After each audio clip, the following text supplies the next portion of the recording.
This is the spot. An eyewitness claimed to have seen Ororon speaking to some Fatui soldiers here. I don't know how much you're willing to believe me, but Ororon really is a good kid.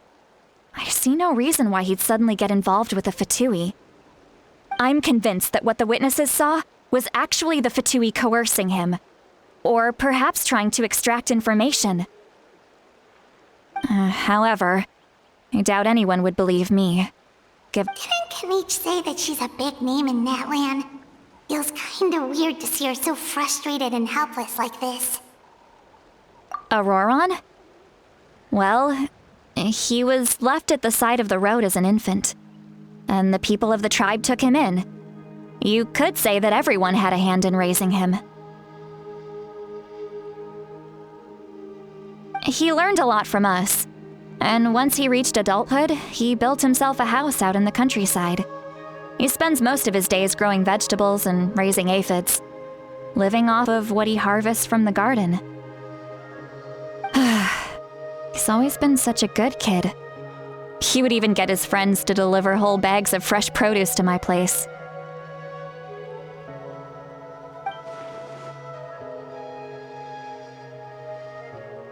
Oh well, let's keep looking.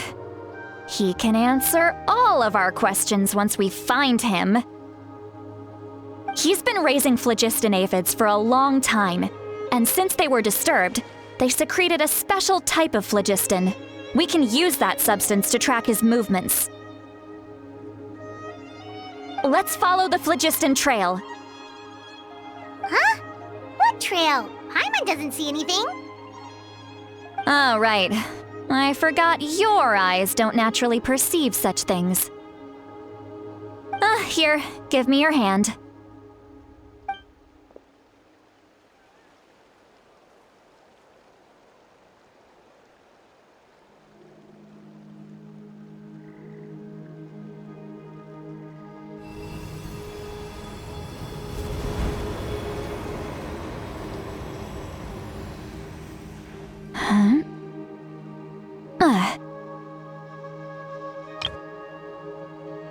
How about now?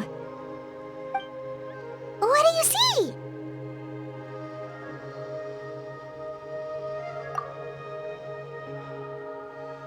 Whoa, Paimon can see it now too!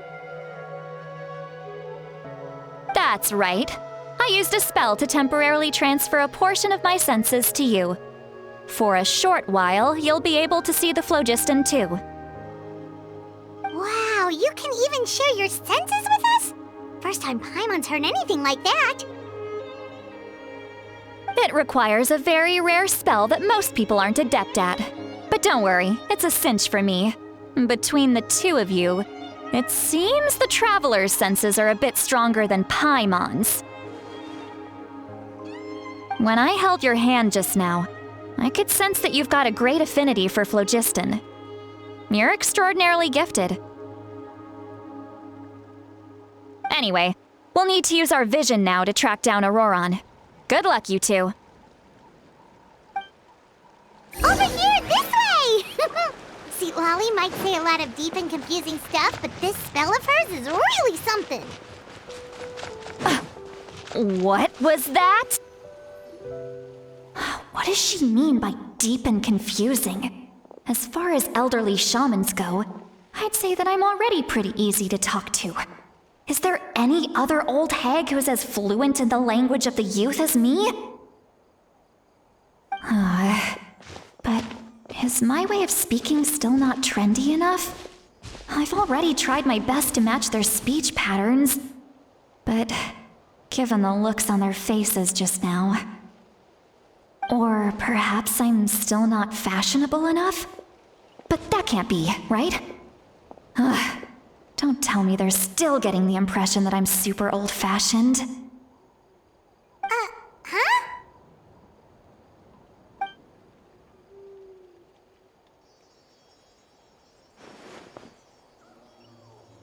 Was that Citlali's voice?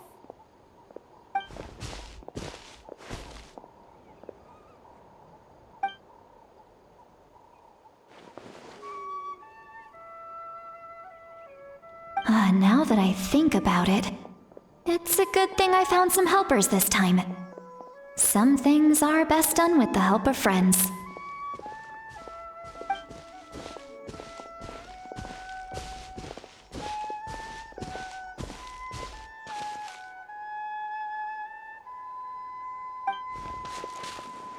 Oh? They appear to be feeling quite confident. Looks like our work will go smoothly.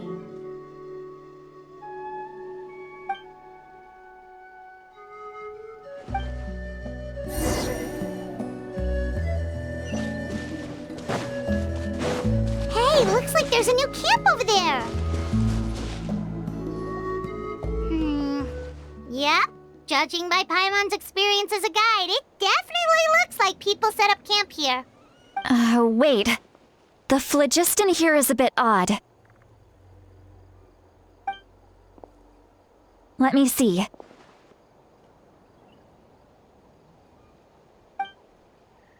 Paimon sees a small shape here. Could it be some sort of symbol? This is a distress signal for the Masters of the Night Wind. Only someone from our tribe would recognize it. So Ororon was indeed being threatened. We've got to find him. Fast. Leaving such a subtle mark implies that he was trying to be discreet. In other words, he was probably under the Fatui's watch. If they notice us, we can just charge in and fight them to the death. But what if my darling grandson is also there? I can't have him caught in the crossfire. No, I've got to be careful. Otherwise he'd get hit as well. How annoying. No, I've got to stay calm and keep my composure.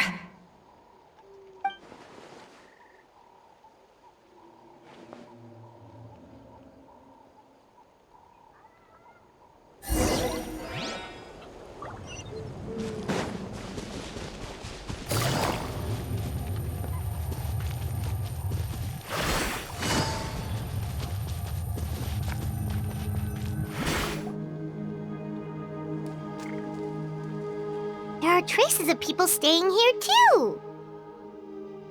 Wait a second.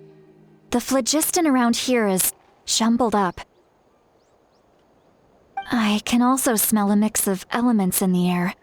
Pyro, electro, and some other elements as well. Kanich told us that you were super amazing. No wonder you can sense so many more things than us. It's about time that little brat said something nice about me. There are signs of a struggle here. Judging from what's left on the scene, there must have been a fight. But after that, the factions seem to have gone their separate ways. Both the phlogiston and the elemental traces in the air support that.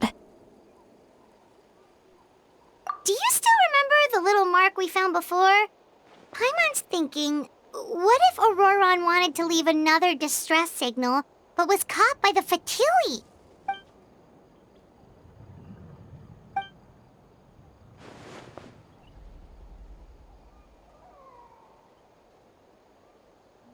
Given there are 2 signals leading from here, we should split up as well.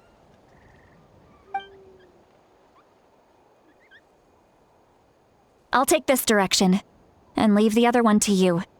Let's meet up again later. Ororon! What the heck were you doing? It's one thing to trouble me, but now I had to bring other people into this as well. You little brat. And off she goes! Traveler, did you hear all of that as well? Once Citlali left, that voice went away as well. Paimon even tried calling her name inside Paimon's head, but there was no response. So you were thinking the same thing! Paimon also thought that if we could hear what she was thinking, then she could probably also hear what we were thinking in our heads. She did say that she was quite adept at this spell, and it doesn't sound like she's had any trouble with it in the past. Huh, maybe we're a special case and can hear her thoughts as a side effect. If you think about it, she's really got a lively inner world. It paints quite a different picture from Paimon's first impression of her.